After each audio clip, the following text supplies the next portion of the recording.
group of 7 trade ministers has met in Paris. They are, of course, trying to secure a critical mineral supply that are dominated by China.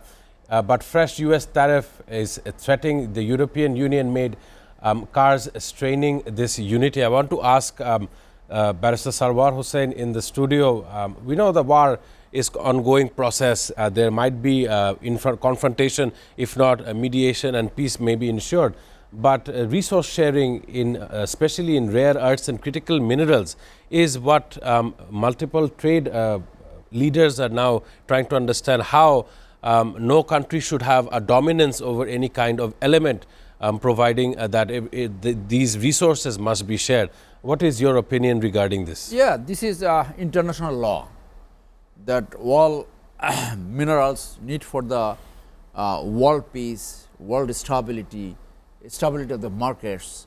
It cannot be canalized by any single nation. It has been already rebelled that by this war, by this unjust war, it is the China and the Russia. They are the winner. So this is the effect. I agree with Barnes that the damage has been done. You lost your friends, you lost your 75 years NATO friends. No allies agreed with you to join in the war against Iran.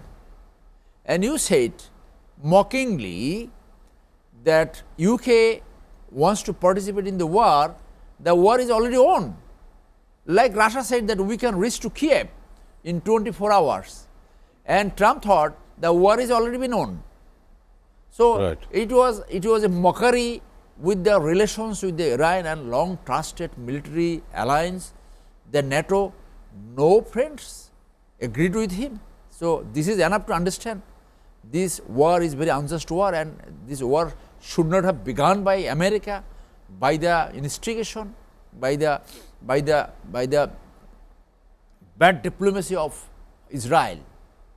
Right. So that's why this G7 meeting, they have rightly brought out this issue that it is China who is bringing on type of control on those minerals which is open for the world market. And if America is going to face this recession, maybe it will go back to 1930 when there had been another recession. So this recession American people is going to face because of their excuse me, because of their president, because of this hawkish president. So they have brought, the whole world has come to a unstable situation after World War II. America is called the leader of the world. Now the world is not unipolar, but you like to claim, you like to sustain your position in the world. But bringing this type of unjust war, giving chance to other big nations who is knocking at the door to maybe that in future they can surpass you, the country like China. So right. though reasonably, and with this situation, all the benefits is getting by China. Right, so and China seems to benefit from this situation. G7 has been alarmed, the ministers is alarmed that this minerals market the predominantly going in the hand of China. So you see the bad effects of the war. So America no way has got any benefit out of this war. Only they have lost their friends. They are losing over the market of fuel, losing over the market of mineral resources, and many others. Right. So that is the realization. And Mark Rubio, that's why he looked like a reasonable leader, a good leader. So he understood. You see, by this unjust war, America probably for the first time, 2 chief of staff on army chief and the air chief and many other had to resign. Right. The reason behind that, they didn't agree with this war.